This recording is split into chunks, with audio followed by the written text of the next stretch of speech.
I'm Daniel Arthur. Today I want to speak more on WWE. I know a lot of you won't listen to what I have to say on it because of the first video I made on WWE. Truth was, I was just a little hot-headed about that event. But I have a little bit of a new argument against it. Now, a lot of you are going to say, just shut up, but I'm going to keep talking. Now, it's my general opinion that that events, like things like WWE, are meant to surprise you, right? Like, a wrestling match is meant to surprise you. You're meant to be surprised by what's going on in the storyline. But, are you really feeling surprised right now? I myself could have predicted the Authority would return. I myself could have predicted that an injured superstar coming back would have been the return of the Authority. I mean, everything is so predictable now with it. I mean, where's the old days? Where were the times where we would see people jumping off the steel cage and then don't know what's going to happen? And then, what about the times when we do know what's going to happen? And why are we going through this? I mean, what has the WWE came to when now we can't have that predictionlessness that we had before PG? It doesn't really make sense to me.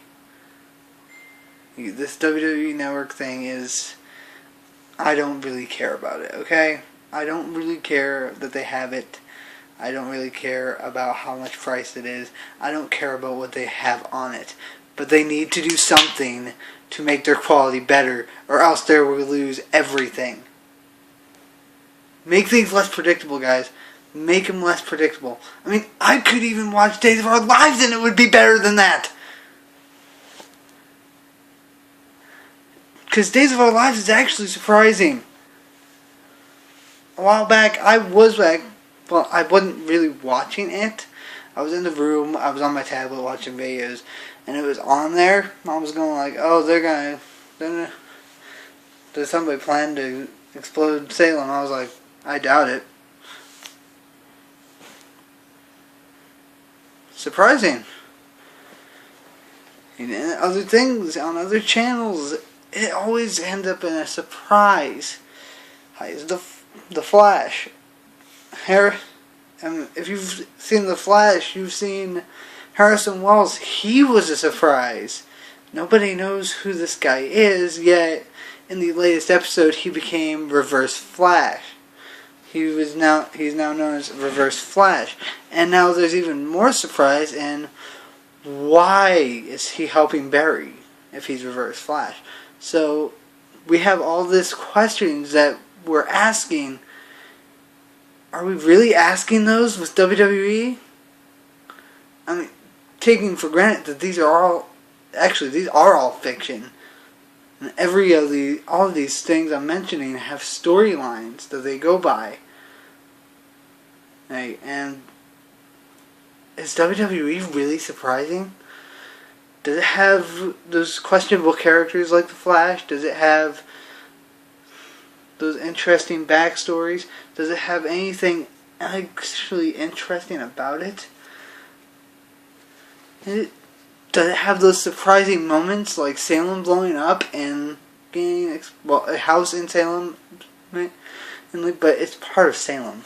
I mean, I'm partially right there. But anyway, does it really have that anymore? Or I'm really sure that things are just going downhill with WWE. I'm really 100% sure of that. I can't watch this thing without falling asleep right now. I'm guaranteeing that there are quite a few of you out there that watch the thing and you go, I mean, if you're like that, give this thing a like. But anyway, that was just my 5 minutes out of sense into that.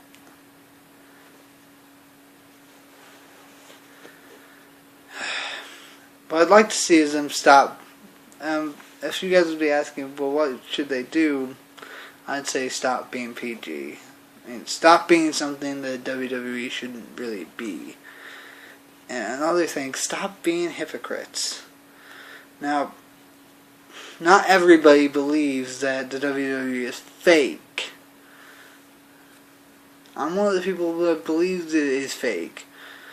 Yet, you'll have people on YouTube throwing tantrums because, oh, Daniel Bryan lost. It's part of a storyline, guy.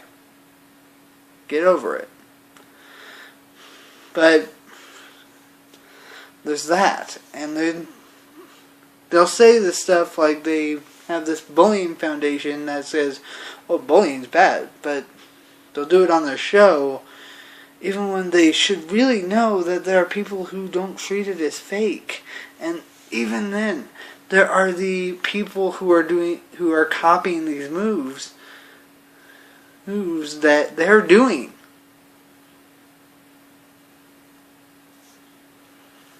I mean, I've heard of this thing. The RKOs. People would be, kids specifically, would be doing RKOs to each other. They're in random places. And Randy Orton did a kind of minor thing and said, hey, stop doing that, but is that really that big of a step? I wouldn't say so. I'd say that if they were copying moves, then I say that, well, if I were the wrestler, of course. If I were a wrestler, and if they were copying my moves, they can get really hurt, guys.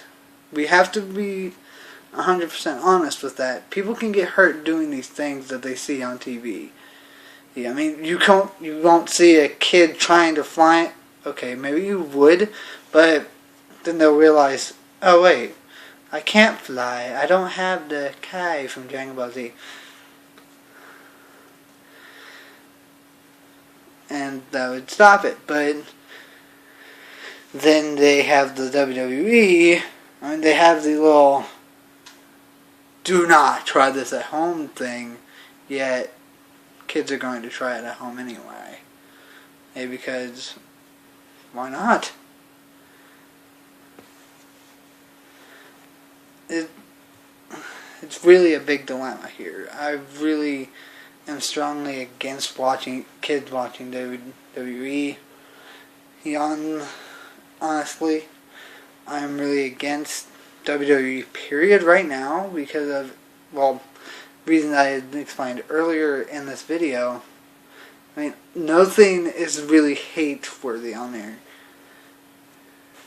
Here, alright? I'm not really hating on the WWE. I just want it to be better. I don't think they want something to go flush. And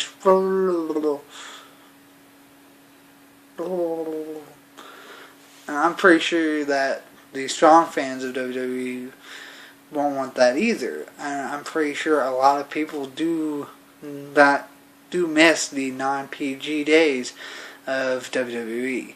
And if you do, give a like, down below. If you have any ideas on what WWE could do to make things different, like maybe add hardcore matches back, maybe add ECW on Spike or something, maybe even just go to Spike.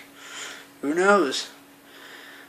Leave a comment, leave a like, give me a like.